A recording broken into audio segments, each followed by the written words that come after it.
أعوذ بالله من الشيطان الرجيم بسم الله الرحمن الرحيم شهر رمضان الذي أنزل فيه القرآن هدى للناس وبينات من الهدى والفرقان فمن شهد منكم الشهر فليصم.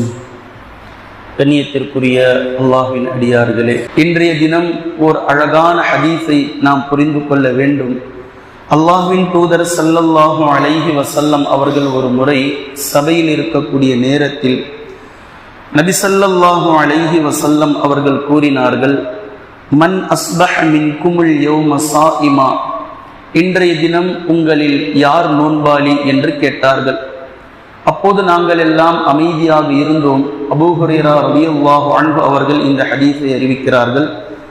நாங்கள் எல்லாம் அமைதியாக இருந்தோம். கால அபூபக்கரின் ரலியல்லாஹு அன்ஹு அன, அபூபக்கர் சித்தீக் ரலியல்லாஹு அன்ஹு அவர்கள் கூறினார்கள், நான் நோன்பாளியாக இருக்கிறேன் என்று கூறினார்கள்.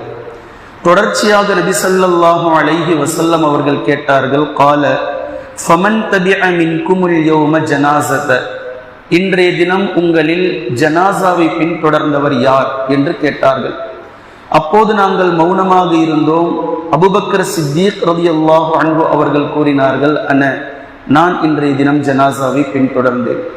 தொடர்ச்சியாக நபி ஸல்லல்லாஹு அலைஹி வஸல்லம் அவர்கள் மூன்றாவதாக கேட்டார்கள், ஃபமன் அத்அம மின்குமுல் யௌம மிஸ்கீனா, இன்றைய தினம் உங்களில் ஏழைக்கு உணவளித்தவர் யார் என்று கேட்டார்கள். அப்போது நாங்கள் மௌனமாக இருந்தோம். அபூபக்கர் சித்தீக் ரலியல்லாஹு அன்ஹு அவர்கள் கூறினார்கள், அன, நான் உணவளித்தேன் என்று கூறினார்கள். தொடர்ச்சியாக நபி ஸல்லல்லாஹு அலைஹி வஸல்லம் அவர்கள் நான்காவதாக கேட்டார்கள், ஃபமன் ஆத மின்குமுல் யௌம மரீலா, இன்றைய தினம் ஒரு நோயாளியை உங்களில் நலம் விசாரித்தவர் யார் என்று கேட்டார்கள். அப்போது நாங்கள் மௌனமாக இருந்தோம். அபூபக்கர் சித்தீக் ரலியல்லாஹு அன்ஹு அவர்கள் நான் என பதில் கூறினார்கள். இப்போது இந்த 4 கேள்விகளையும் கேட்டு அபூபக்கர் சித்தீக் ரலியல்லாஹு அன்ஹு அவர்கள் நான் என்று இதற்கு பதில் சொல்லியதற்கு பின்னால் கடைசியாக சொன்னார்கள், ஃபகால ரசூலுல்லாஹி ஸல்லல்லாஹு அலைஹி வஸல்லம் மஜ்தமஅன ஃபீ இம்ரஇன், இந்த 4 விஷயங்களும் எந்த ஒரு மனிதரிடத்தில் ஒரு நாளில் ஒன்று சேர்ந்து விடுமோ, இல்லா தஹலல் ஜன்னா, அவர் சொர்க்கத்தில் நுழையாமல் இருக்க மாட்டார் என்று கூறினார்கள். சஹீஹ் முஸ்லிமில் இந்த ஹதீஸ் 1028வது இலக்கத்திலே நீங்கள் காணலாம். கண்ணியத்திற்குரிய அல்லாஹ்வின் அடியார்களே, 4 அமல்களை ஒரு நாளில் நபி ஸல்லல்லாஹு அலைஹி வஸல்லம் அவர்கள் ஒன்று சேர்வதினால் நமக்கு சொர்க்கம் கிடைக்கும் என்று சொல்லியிருக்கின்றார்கள். ரமலானுடைய மாதத்தில் அல்லாஹ்வினுடைய மாபெரும் கிருபையால் அடிப்படையாக நாம் நோன்பாளியாக, காலை முதலே நாம் நோன்பாளியாக இருப்போம். இந்த 3 விஷயங்களும் இன்ஷா அல்லாஹ் நமக்கு எளிமையாக நடக்க வாய்ப்பிருக்கிறது. எங்கேனும் ஜனாசாவை நீங்கள் கேள்விப்பட்டால், மௌத்தை நீங்கள் கேள்விப்பட்டால் இன்ஷா அல்லாஹ் ஜனாசாவில் கலந்து கொள்ளுங்கள். பின்பு மீதம் இருக்கக்கூடிய 2, நோயாளியை நலம் விசாரித்தலும் ஒரு ஏழைக்கு உணவளிக்கக்கூடிய சதகா என்பதும் மிக எளிமையாக நம்மால் செய்துவிடக்கூடிய அளவிற்கு அல்லாஹ் நம்மை வைத்திருக்கின்றான். இந்த 4 அமல்களையும் இந்த ரமலானில் இன்ஷா அல்லாஹ் நம்மால் கண்டிப்பாக செய்ய முடியும் என்ற அடிப்படையில் தான் இன்ஷா அல்லாஹ் இந்த ஹதீஸை இன்றைய தினம் நான் கூறுகின்றேன். நபி ஸல்லல்லாஹு அலைஹி வஸல்லம் அவர்கள் இதற்கு சொர்க்கம் என்று நமக்கு வாக்களித்திருக்கின்றார்கள். இன்ஷா அல்லாஹ் இந்த 4 அமல்களும் பல நாட்கள் ஒன்று சேருவதற்கான வாய்ப்பு ரமலானில் நமக்கு கிடைக்கும். எனவே யாரும் இதை வீணடித்து விட வேண்டாம். எங்கு ஜனாசா நமக்கு கிடைக்கின்றதோ, செய்தி வருகின்றதோ, இன்ஷா அல்லாஹ் ஜனாசாவில் கலந்து கொள்ளுங்கள். நோயாளியை நலம் விசாரித்து ஆறுதல் கொடுங்கள். 30 நோன்புகளும் இன்ஷா அல்லாஹ் சதகா செய்யுங்கள்.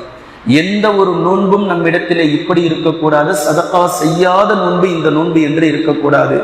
இன்ஷா அல்லாஹ் மாதம் முழுவதும் ஒரு நாளைக்கு ஒரு ஏழைக்கு ஏதேனும் ஒரு ரூபத்தில் சதகாவை இன்ஷா அல்லாஹ் செய்து விடுங்கள். அல்லாஹு தஆலா நம்முடைய நோன்பை பாவம் இல்லாத நோன்பாக, கள்ளம் கபடம் இல்லாத நோன்பாக, குறை குற்றங்கள் இல்லாத நோன்பாக, பிறர்களுடைய குறைகளுடைய விஷயத்தில் தலையிட்ட நோன்பாக இல்லாத, பிறரை பற்றி புறம் அவதூறு பொய்யான நடவடிக்கையில் ஈடுபடாத நோன்பாக அல்லாஹு தாலா நம்முடைய நோன்பை ஏற்றுக்கொள்வானாக.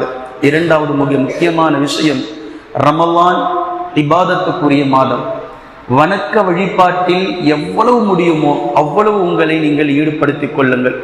எப்போதெல்லாம் உங்களுக்கு ஓய்வு நேரம் கிடைக்குமோ அப்போதெல்லாம் இன்ஷா அல்லாஹ் நீங்கள் அமல்களில் இபாதத்துகளில் இன்ஷா அல்லாஹ் ஈடுபடுங்கள். உங்களுக்கு இபாதத்துகளில் ஈடுபடுவது உங்களுக்கு சிரமமாக இருந்தால் மார்க்க அறிவை தேடுங்கள், அதுவும் இபாதத்து தான். குர்ஆன் ஹதீஸ் எடுத்துக்கொண்டு நேற்று வரை தெரியாமல் இருந்த வசனங்களை ஓதுங்கள், அதை மனனம் செய்யுங்கள், அதற்கான தர்ஜுமாவை படியுங்கள், அதற்கான விளக்கத்தை தேடுங்கள். ஒரு ஹதீஸை எடுத்து இந்த ஹதீஸை யார் அறிவித்திருக்கிறார், இது என்ன சொல்கின்றது, இந்த ஹதீஸ் எப்படியெல்லாம் பேசப்பட்டிருக்கின்றது என்று மார்க்க அறிவை கல்வியை தேடுங்கள். இந்த இரண்டில் இன்ஷா அல்லாஹ் உங்களுடைய நோன்பை கழியுங்கள். தயவு செய்து அல்லாஹுக்காக பிறருடைய விஷயத்தில் தேவையில்லாத காரியங்களில் மற்ற வேலைகளில் ஈடுபட்டு நோன்பை குறையுள்ள நோன்பாக அல்லாஹுக்காக மாற்றிக்கொள்ளாதீர்கள். அடுத்தவர்களுக்கு இடையூறு இல்லாமல் வாழ்வது எப்படி என்பதை இந்த ரமலான் மாதத்தில் நாம் புரிய வேண்டும். விட்டு கொடுத்தலோடே இந்த ரமலானை நாம் கழிக்க வேண்டும். பிறருக்கான விஷயமாகவே நாம் வாழ வேண்டும். தயவு செய்து வணக்க வழிபாடுகளையோ அல்லது மார்க்க அறிவை தேடும் இந்த இரண்டை விட்டுவிட்டு தேவையில்லாத விஷயத்தில் ஈடுபட வேண்டாம். குறிப்பாக நான் எப்போதும் சொல்லக்கூடிய ஒரு விஷயம், மஸ்அலா மசாயில்களில் மூழ்கி அதை பற்றிய சர்ச்சையில் ஈடுபட்டு அந்த சர்ச்சை என்றும் ஓயப்போவதில்லை. இஜ்திஹாத் என்ற ஒன்று, கல ஆய்வு என்று ஒன்று மார்க்கம் அனுமதித்து இருக்கும் வரைக்கும் எந்த மசாயில்களிலும் யாரும் தீர்வு காண முடியாது. கியாமத் நாள் வரைக்கும் அந்தந்த மசாயில்கள் அந்தந்த அறிஞர்களிடத்தில் அப்படித்தான் இருக்கும். எனவே தயவு செய்து உங்களுக்கு எது சரி என்று படுகின்றதோ அதை எடுத்ததற்கு பின்னால் அல்லாஹுக்காக அதில் மூழ்கி இதுதான் சரி அதுதான் சரி. ரமலான் முடிந்துவிடும், உங்களுடைய சர்ச்சை முடியாது. ரமலான் முடிந்து அடுத்த மாதம் தொடங்கிவிடும், உங்களுடைய சர்ச்சை முடிந்து விடாது. எனவே தயவு செய்து இந்த மசாயில்களில் மூழ்கி தயவு செய்து அல்லாஹுக்காக இந்த விஷயத்தில் உங்களுடைய ரமலானை தர்க்க ரீதியான நேர கழிப்பிலேயே கழித்து தயவு செய்து நோன்புகளை வீணடிக்க வேண்டாம். அல்லாஹு தஆலா பூர்ணமாக நோன்பு நோற்று ஒரு நோன்பாளி எப்படி இருக்க வேண்டும் என்று அல்லாஹ்வின் தூதர் ஸல்லல்லாஹு அலைஹி வஸல்லம் அவர்கள் நமக்கு வரையறைத்து வகுத்து தந்திருக்கின்றார்களோ அப்படிப்பட்ட நோன்பாக அப்படிப்பட்ட நோன்பாளியாக இருப்பதற்கு அல்லாஹ் நமக்கு தௌஃபீக் செய்வானாக. குர்ஆனையும் ஹதீஸையும் தெளிவாக விளங்கக்கூடிய நன்மக்களாகவும் அதை நடைமுறைப்படுத்தக்கூடிய மக்களாகவும் அல்லாஹ் நம்மை ஆக்குவானாக. சுப்ஹானக அல்லாஹும்ம பிஹம்திக அஷ்ஹது அல்லா இலாஹ இல்லா அன்த